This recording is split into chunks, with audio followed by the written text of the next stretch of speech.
Bueno, aprovecho para irles agradeciendo a quienes están conectados y a los que se van a ir sumando. Muchas gracias por estar aquí, por darme la oportunidad de compartirles este trabajo que he hecho con mucha entrega, con mucha pasión. Eh, y pues bueno, creo que todos en algún momento han sido parte como importante de este proceso. Sí, les pediríamos a todos los que están que por favor cierren su micrófono para que no se vicie el sonido. Gracias. Ok. Hombres contra un avión accidentado en el lago de Texcoco. Ese es el título que recibió esta fotografía que ustedes están viendo, que fue captada en noviembre de 1955 a 1 kilómetro de lo que en ese entonces era la orilla noroeste del lago de Texcoco. Se trata de un accidente aéreo que ocurrió y de una avioneta que se desplomó de la Secretaría de Comunicaciones y Obras Públicas sobre el lecho del lago de Texcoco. Como ustedes pueden ver en la fotografía, de hecho hay como algunas personas que están en lo que son una especie de chalupas, que es como llaman todavía entre los pueblos de la costa del lago de Texcoco, a estas naves que se usaban para navegar en este lago de poca profundidad y donde todas las mañanas acudían los laguneros de estos pueblos a recolectar, cazar y también a pescar algunas de las especies lacustres que hacían parte de la alimentación cotidiana de las familias de los pueblos ribereños, pero que también hacían parte importante del intercambio económico regional en Texcoco, pero también en otras partes de la Ciudad de México. Como pueden ver acá, el desplome de la nave de hecho se da sobre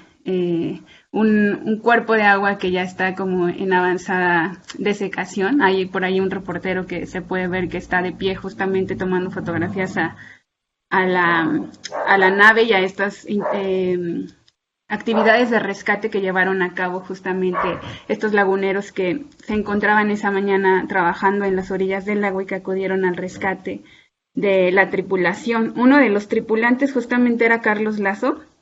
el que entonces era secretario de Obras Públicas, un importante arquitecto y político mexicano que lideró muchos de los proyectos urbanísticos en la Ciudad de México, pero también a nivel nacional.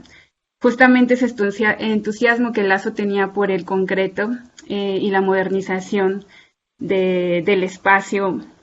urbano fue lo que lo llevó al fango del lago de Texcoco. Pues esta avioneta se desplomó en una mañana en la que se dirigía justamente a supervisar los trabajos de una carretera al sur de la ciudad que conectaría con Ixtapas y Guatanejo.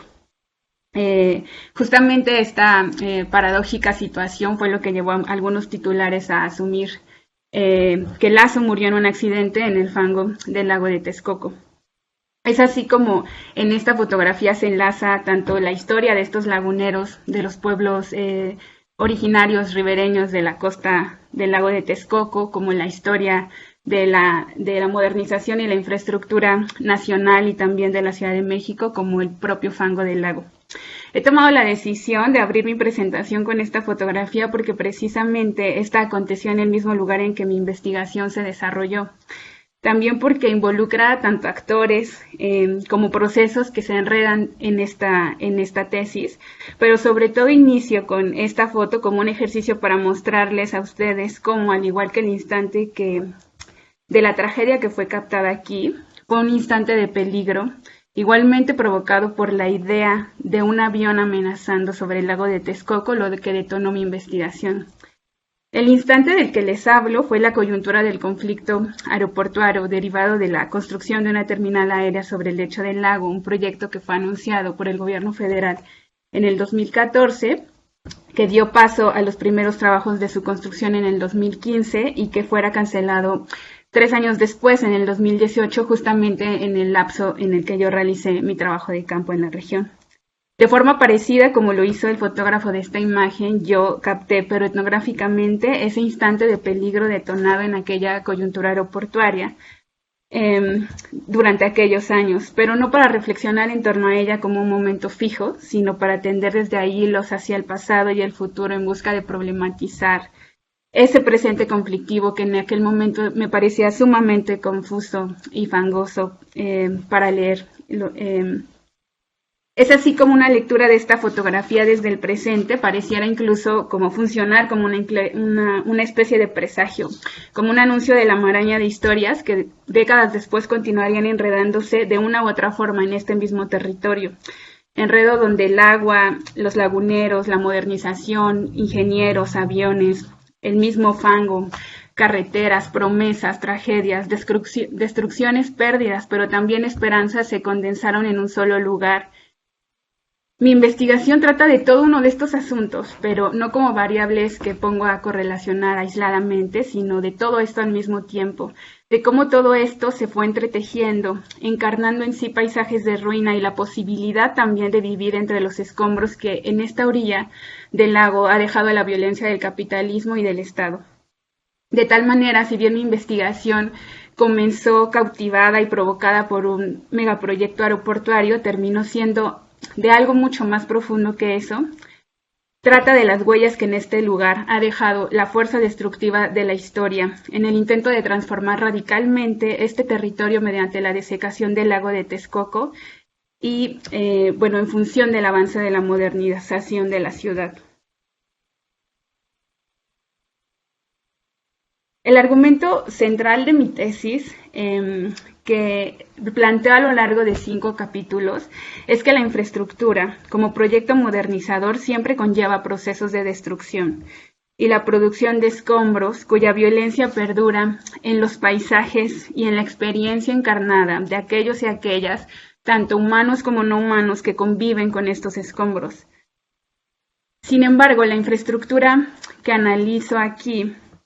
para dar cuenta de este planteamiento no es únicamente la del aeropuerto, sino una estela de procesos infraestructurales de los que éste hace parte y que se remontan al proyecto colonial de desagüe de la Cuenca de México,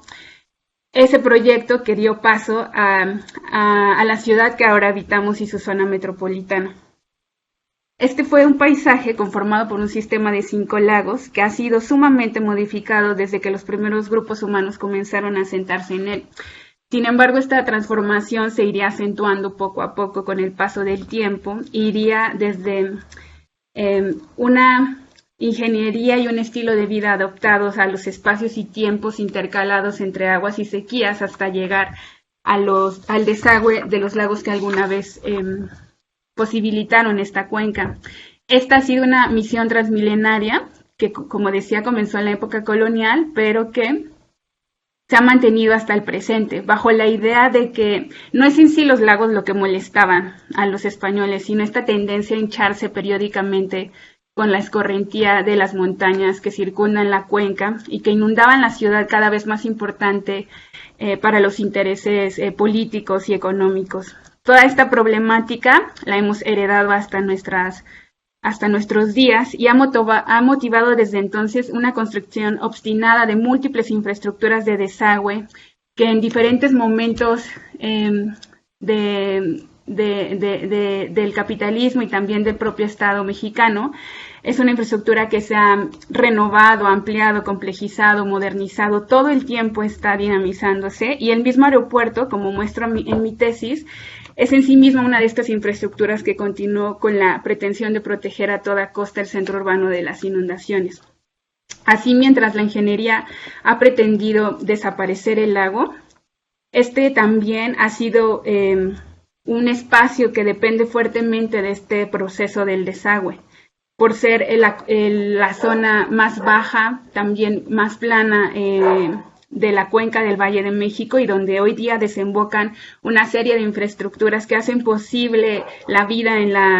la ciudad, la vida seca, digamos, en la ciudad, y que ahora se nos presentan en un paisaje que conforma un ensamblaje infraestructural en donde tuberías, lagunas reguladoras, humedales, charcos,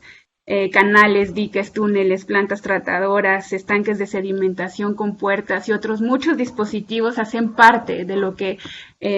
ahora es el lago de Texcoco. En conjunto, todas estas infraestructuras y su historia han tenido éxitos esporádicos y están lejos de ser definitivos. Los distintos proyectos implementados aquí han respondido a distintas etapas del Estado y también del capital, pero también han tenido efectos divergentes para la población. Los efectos divergentes y los costos sociales y también ambientales que ha tenido este proceso de desecación, yo los analizo principalmente a partir de este territorio de la ribera nororiental del lago de Texcoco, donde como pueden ver en este mapa, hoy día pareciera que no tiene sentido hablar de estos pueblos como pueblos que habitan la orilla de un lago o de una costa, porque son justamente territorios donde ha crecido la expansión urbana y que también conviven, sin embargo, con estos territorios ejidales que ustedes pueden ver ahí delimitados con polígonos, ejidos que precisamente nacieron o se posibilitaron por las tierras que la desecación del lago fue dejando libres y que dotaron a estas comunidades. En ese sentido, hablo de cómo inclusive los ejidos de esta región pueden ser pensados como esos escombros producidos por la desecación del lago, pero al mismo tiempo también hablo de otro tipo de procesos o escombros sociales, ¿no? Por ejemplo, en cómo en mi tesis desarrollo la historia de múltiples proyectos previos al proyecto aeroportuario que también fueron impulsos del desarrollo de esta región. Podríamos intento vincularlos desde el proyecto, por ejemplo, de agrícola y de riego que se impulsó en la zona, inclusive desde el México prehispánico, dejando sus propias ruinas, pero también otros procesos más recientes como la misma reforma agraria que aconteció en la ciudad y el impulso de modernizar el campo en la región, para lo cual Texcoco fue un centro muy importante en términos de la Revolución Verde a mediados del siglo pasado. Este, bueno, es otro mapa de la zona donde trabajé y de todos estos pueblos donde mi etnografía me llevó a realizar como trabajo de campo a partir de recorridos, de entrevistas. Esta relación que hago o la forma en la que emerge esta forma de pensar a partir de la destrucción y los escombros, quisiera enfatizar que emergió precisamente de mi trabajo de campo. Esta orientación hacia los escombros que se habían acumulado con el paso del tiempo me los revelaron mi cercanía y los intercambios con la propia población. De esa manera, mientras yo me aproximé a mi problema de investigación pensando en que iba a develar, digamos, estos procesos destructivos que estaba ocasionando la puesta en marcha del aeropuerto, lo que la gente me enseñó es que de hecho ya habitaban escombros previos. Entonces, de esta idea y sensación generalizada que yo presencié de asumir o de enunciar que la gente de hecho se encontraba viviendo sobre las ruinas, de que lo único que había quedado eran escombros de procesos previos, de aquellas cosas que se disolvieron, que se destruyeron, de cómo la vida no había volvido a ser como antes. Todas esas fueron formas en las que durante mi trabajo de campo la gente le daba sentido a ese paso del progreso en la región, pero también a la otra cara del espectacular aeropuerto. Y ahí emergió como protagónica la destrucción en mi investigación. Pero también, por otro lado, me parecía siempre sorprendente que las personas hablaban lo mismo de la destrucción que había llegado o llegaría con el progreso, que así como se mostraban sumamente esperanzadas y comprometidas con este futuro prometedor. Reconocían bien este doble movimiento de destrucción y también de la esperanza de las promesas de la infraestructura. Pero al mismo tiempo, implícitamente, lo que me revelaban estas personas y el paisaje en el que viven eran dos preguntas sumamente potentes que han dado fuerza a mi investigación. ¿Qué es lo que queda cuando los proyectos de modernización o estas infraestructuras modernas terminan, entre comillas? ¿Y qué hay detrás de la espectacularidad de las infraestructuras del Estado? ¿Quiénes y cómo se las arreglan para lidiar con esos escombros que deja el paso de estos proyectos? Entonces, de esta emergencia de los escombros en mi etnografía, que me ayudaron a mirar mis interlocutoras y interlocutores etnográficos, yo planteé un diálogo con otros planteamientos teóricos de algunas autoras y autores que están pensando justamente de forma teórica sobre los procesos de ruina y destrucción, principalmente desde un planteamiento crítico hacia las formas positivas y reiteradas de los espacios del capitalismo y de sus promesas, los que se nos suele conjurar como espacios deseables, racionales, modernos, elegantes, legales, sumamente técnicos y que lo tienen todo bajo control. Un todo completo y ordenado, uniforme, que solemos sintetizar en el imaginario de la infraestructura moderna. Aquellas formas que nos conectarán, harán nuestra vida más eficaz, más eficiente y más feliz inclusive. En nuestros días, y sí, justamente en estos días, la celebración de estos lugares hegemónicos que nos inducen como una especie de estado de ensueño, no solamente a la población, sino inclusive a nuestros propios gobiernos, sean tanto aeropuertos como también la pavimentación de una calle que antes solía ser lodosa, siempre solemos pensarlas como algo pleno, algo que indiscutiblemente nos pondrá hacia el camino al progreso. No obstante, esta perspectiva crítica que asumo hacia ver la destrucción me mostró cómo el jaboncillo, las parcelas abandonadas, los cerros devastados, los socavones rellenos con sustancias tóxicas, las obras y carreteras inconclusas, las vidas que han sido criminalizadas, los cuerpos golpeados y también violados, los emprendimientos económicos que se vieron truncados en la región. Todo esto me daba cuenta de que estaba hablando de escombros. En mi tesis hablo de estos escombros, de un proceso destructivo que paradójicamente ha hecho posible la producción de espacios que se nos presentan como espectaculares y que se conjuran bajo la ideología del progreso. En ese sentido retomo, por ejemplo, entre otras autoras y autores, el proceso de ruina del que habla Anna Stoller, para explicar cómo estas historias coloniales e imperiales, por mucho que que intentan ser borradas de manera concertada, siguen produciendo nuevos daños y renovadas disparidades, así como efectos que siguen persistiendo, pero que muchas veces se nos aparecen de maneras inesperadas y son difíciles de percibir.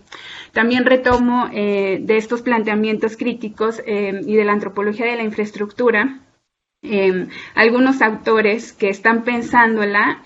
como a la infraestructura como una constante producción de escombros, y que entonces podemos concebirla como un proceso que ya inclusive está deviniendo en ruina desde que comienza a construirse, y que estos escombros no son posteriores al abandono o a la cancelación de la infraestructura, sino que todo el ciclo de producción de esta está dominado por momentos de corrosión, de obsolescencia, de abandono, de destrucción y de ruina. De la misma manera, dialogo y pongo en el caso del nuevo aeropuerto en circuito con otros casos de suspensión de infraestructuras y de cancelaciones, para hablar de cómo, como lo han hecho otros trabajos también, este carácter inconcluso y de permanente construcción de nuestros entornos urbanos y de las infraestructuras, de hecho es más la regla que la excepción en la mayoría de los casos, en muchos casos que han acontecido de suspensiones y cancelaciones en el mundo entero. Por otro lado, quisiera también enfatizar en cómo el lodo o el fango cobró protagonismo como la forma particular en que los escombros o este proceso de destrucción histórico se materializa en la región. Porque justamente el lodo que quedó de ese proceso de desecación del lago, este proceso poco exitoso, ha sido el pretexto que he usado para, más que explicar proceso destructivo, tratar de transmitir esa sensación del proceso de destrucción, la sensación de habitar estos paisajes y de vivir estas vidas en la ruina. También me sirve como metáfora para hablar de esta inestabilidad del capitalismo y de la infraestructura que develo, y de cómo la experiencia encarnada de vivir entre escombros responde también a una condición de precariedad social. Es decir, a sentirnos en esta inestabilidad de no tener garantías sobre nuestras condiciones de vida, sobre nuestro futuro, tanto en términos sociales como económicos. Bueno, hay otro símil que uso junto al del fango y al del lodo, que es el del jaboncillo. Este material que ha quedado también como rastro para la edafología de este proceso de destrucción del lago, que se ha descrito como esa silicia amorfa, un material que en su mayoría está compuesto por agua, aunque no lo parezca, que es en la foto que ustedes están viendo, y que tiene una gran capacidad de comprensión, que da cuenta justamente de esta inestabilidad de la que les estoy hablando y de estas formas ambiguas en las que el lago y muchos otros escombros de los que hablo se hacen presente, pero que también la gente de las naciones se refieren a él, al jaboncillo, desde estas formas sensoriales de describirlo como aquel material que provoca que te hundas, que te resbales, que es como el jabón y que en ese sentido da cuenta también de esta sensación de precariedad y de inestabilidad en esta zona. En ese sentido, mi capitulado, que está compuesto por 5 capítulos, dan cuenta de forma diferenciada, pero a la vez relacionada, de distintos procesos y momentos en los que la destrucción ha emergido. El primer capítulo, particularmente, tiene que ver con los escombros del lago ausente. ¿Qué es lo que queda de este lago en términos materiales, pero también subjetivos? Y enfatizo sobre todo esta ambigüedad y liminalidad de una presencia-ausencia del lago que sigue siendo, aún con este intento de desaparecerlo, un paisaje origen que sigue aglutinando los sentidos de vida y la identidad de estos pueblos ribereños. Pero también hablo de su generatividad en el sentido de cómo inclusive a nivel familiar sigue articulando las memorias vinculadas, por ejemplo, al trabajo lacustre que llevaban a cabo abuelas y abuelos en relación al lago también, y de particular manera cómo emerge esta gastronomía lacustre y las comidas que solían mantener a la familia que dependía de las especies lacustres. También en este capítulo doy cuenta de algunas narrativas que registran los significados de la laguna en la actualidad, pero también de los significados que son, o los sentidos que se le ha dado al proceso de secación del lago, que sobre todo son interpretados como un proceso de pérdida y arrebato, un despojo sutil y un poco más gradual que otro tipo de despojos que acontecieron después en la región, como el despojo de tierras, por ejemplo, pero que van sumando a estos procesos de violencia en la zona. Y por supuesto también doy cuenta de las presencias materiales del lago, ¿no? En estas formas que ya hace un momento empecé a comentar, formas materiales en las que aún emerge, ¿no? Y persiste la capacidad de afectar aún al lago, que es esta en forma de charco, los mismos baches que se forman en las carreteras y caminos de la región, en el salitre que corre por las paredes de las casas, las inundaciones, las zonas que se enlodan a la menor provocación con las lluvias, y otros tantos, inclusive proyectos gubernamentales, y también como el lago como emerge como un símbolo identitario, pero también de resistencia. En el caso de la coyuntura aeroportuaria frente a este megaproyecto. Sin embargo, parte de lo que me interesa destacar con toda la tesis y en particular en este capítulo es que esta lectura y estos sentidos que se han dado a la pérdida del cuerpo de agua o a su ambigua presencia y ausencia no son homogéneas. Justamente para algunos de los pobladores más longevos, pese a lo que podría yo haber supuesto en un inicio de mi trabajo de campo, me encontré con que muchos de estos antiguos laguneros, si bien recordaban con mucha nostalgia y añoranza ese pasado lacustre y me compartían con dolor la pérdida de su principal fuente de identidad y de sustento, apoyaban fervientemente la construcción del nuevo aeropuerto, en el sentido de que la destrucción, la desaparición de este cuerpo de agua, para ellos no podría ser superada más que,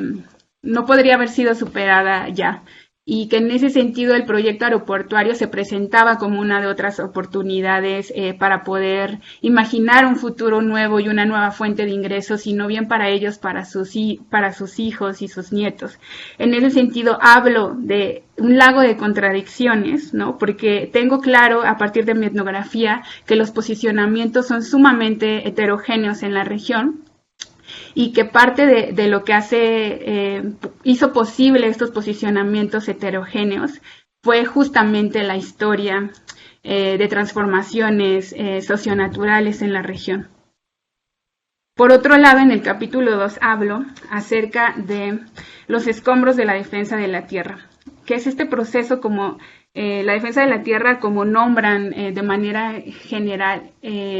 toda la población, este primer intento de construir el aeropuerto que inició en el año 2001 y que logró la primera cancelación de este proyecto. Aquí hablo de estos escombros que se aglutinan, estos escombros del conflicto que se aglutinan en la cotidianidad de la población ribereña, y me enfoco no solamente en el actor, en el principal actor opositor, que es el Frente de Pueblos en Defensa de la Tierra. Es parte de esta narrativa que yo comparto en este capítulo, pero sin embargo me enfoco más a cómo para el 2018-2019, la gente de esta región da sentido a ese primer proceso de lucha y reconstruye entonces desde estos sentidos más actualizados cómo se da ese proceso desde una primera oposición hasta la posterior nueva puesta en marcha del proyecto. ¿Qué procesos de desarticulación y desmoralización del proceso organizativo ocurrieron? ¿Cuáles son los significados y las sensaciones, inclusive emociones, que la gente otorga a este primer proceso organizativo? Y entonces aquí cobra un papel importante todas estas emociones que pude registrar, inclusive mediante, no explícitamente, pero mediante los silencios, los miedos de compartir todo ese proceso de lucha, de también desarticulación y el proceso de la represión que vivieron estos pueblos en el año 2006, de la represión policial, y cómo estos siguen afectando en el presente, funcionando como escombros que no solamente afectan la vida de las personas, inclusive individualmente, sino en las mismas familias y en las relaciones vecinales que hay. Narro cómo se fueron reconfigurando las fuerzas al interior de estos pueblos,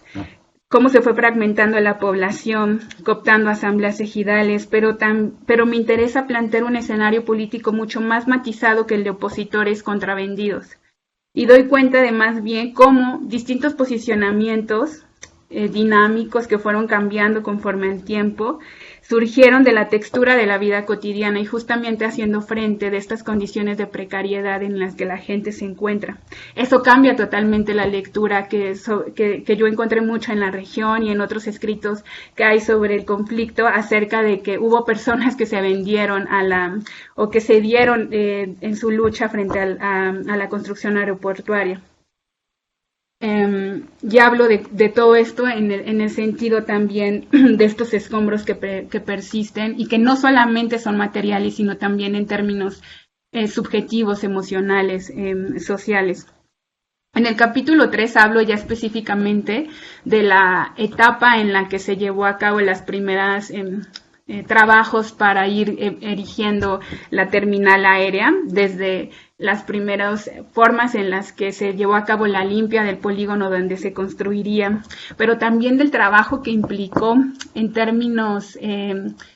de los circuitos como del gran capital y de los impulsores del proyecto, ¿no? Y doy cuenta como de manera relacional, como al mismo tiempo que se producía esta imagen espectacular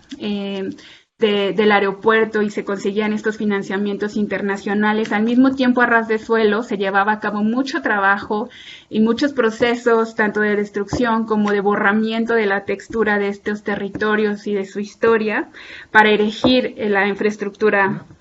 aeroportuaria.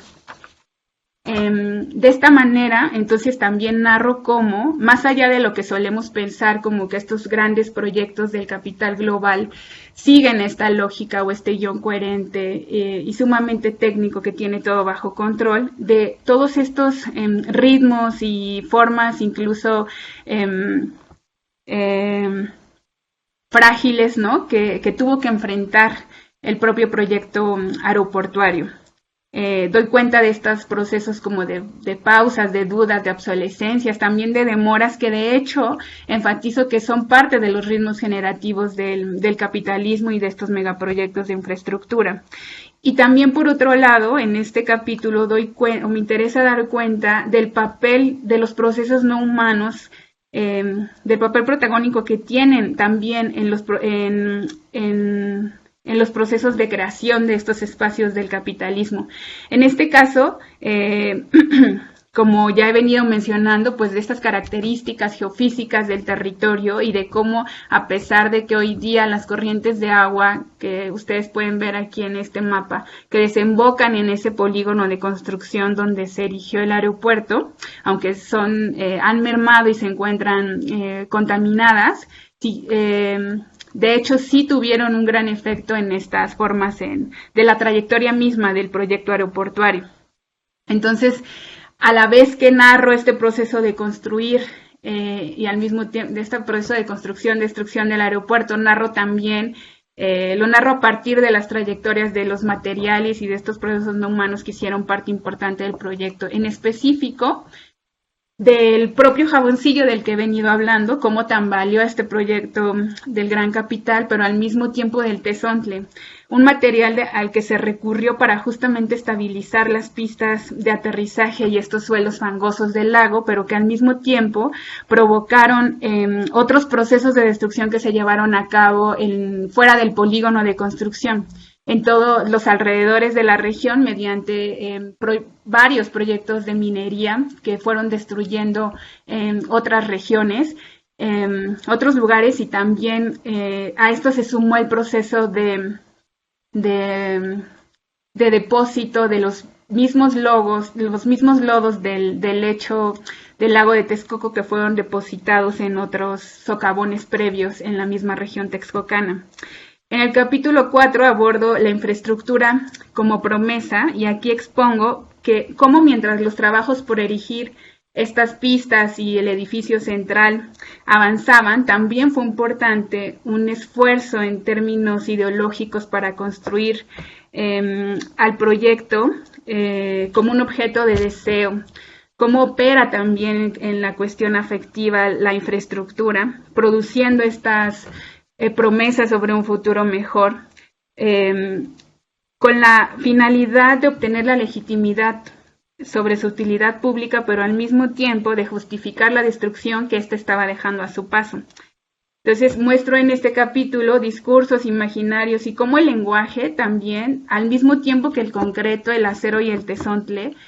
pueden ser pensados como materiales necesarios para erigir estos proyectos y cómo estos son interpelados y estos deseos tienen efecto tanto en la población como en los mismos en los mismos promotores, funcionarios que los enarbolan. Al mismo tiempo hablo de la biopolítica de la infraestructura, cómo estas promesas o la infraestructura como una creadora de promesas también va moldeando las subjetividades de las personas, los propios cuerpos, cómo se imaginan que, por ejemplo, la tez morena, una tez más clara, podría aún no ser parte de este gran proyecto a futuro. Doy cuenta también de las aspiraciones y sueños que la población tenía en este aeropuerto, como soñarse siendo aeromoza, siendo pilotas o inclusive siendo parte de los trabajadores de limpieza de esta construcción. Y, Ariana, 5 minutos porque ya estamos sobre el tiempo, si quieres, para empezar a concluir. Ajá. Y doy cuenta de cómo particularmente el concreto aquí ha tenido una particularidad como una forma en la que el progreso se imagina. Y por último, hablo sobre el proceso de cancelación de la infraestructura aeroportuaria pensado como ruina, en el sentido de que si bien siempre le acompañaron procesos de destrucción, este no se convirtió en tal o como en escombro en el momento en el que fue cancelado, sino que de hecho siempre estuvo en este proceso de llegar a convertirse en ruina, pero una ruina que no es inerte, sino que inclusive después de su abandono tiene esta capacidad generativa, y entonces doy cuenta de estos múltiples sentidos, pero también usos que la infraestructura como suspendida del aeropuerto tuvo, inclusive después de la cancelación. Este último capítulo me da pie a reflexionar sobre algunas de las conclusiones que pienso continuar después de terminada esta tesis, que tiene que ver con pensar si es posible, cuál es la condición de la vida entre estos escombros, cómo pensar el futuro a partir de estos escombros que se aglutinan a los pies de esta población. Aquí tengo un diálogo con la antropóloga Anat Singh, que ella ya ha teorizado previamente, en otro caso, sobre la condición de la vida que se posibilita en lo que ella llama las ruinas del capitalismo. Y ella nos habla acerca de que la precariedad, esa sensación de no tener control sobre nosotras mismas, sobre sentirnos incapaces de confiar en estructuras estables, ¿no? Desde una comunidad, un estado, un proyecto a futuro, esta sensación de sentirnos arrojadas y siempre en flujo, como viviendo al día, eso es lo que Anat Singh llama precariedad. Sin embargo, junto a ella, me he unido a esta pregunta, que más que pensar en toda esta inestabilidad y escombros y destrucción como un final trágico,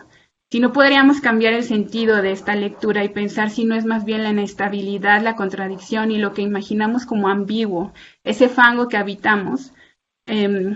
nuestras vidas resbaladizas, lo que posibilita la vida aquí. Entonces, abrazar esa posibilidad más que pensar como que estamos fallando en algo. En ese sentido, mi investigación da cuenta de cómo, si bien enfrentar esta indeterminación, la ambigüedad del futuro, la precariedad y la contradicción es doloroso y muchas veces nos puede causar vértigo, en mi mismo proceso de análisis muchas veces me causó mucha desesperanza todo lo que estaba reflexionando. Creo que a la vez de que he dado cuenta en mi investigación de todo este proceso de destrucción, también doy cuenta de cómo pensar desde, a través y con la destrucción, abrazando los escombros y el fango. También he dado cuenta de que entre los escombros de la vida social y natural, la fangosidad también hace posible la vida aquí, y desde ahí es posible anclar esperanzas en esta orilla del lago. Muchas gracias.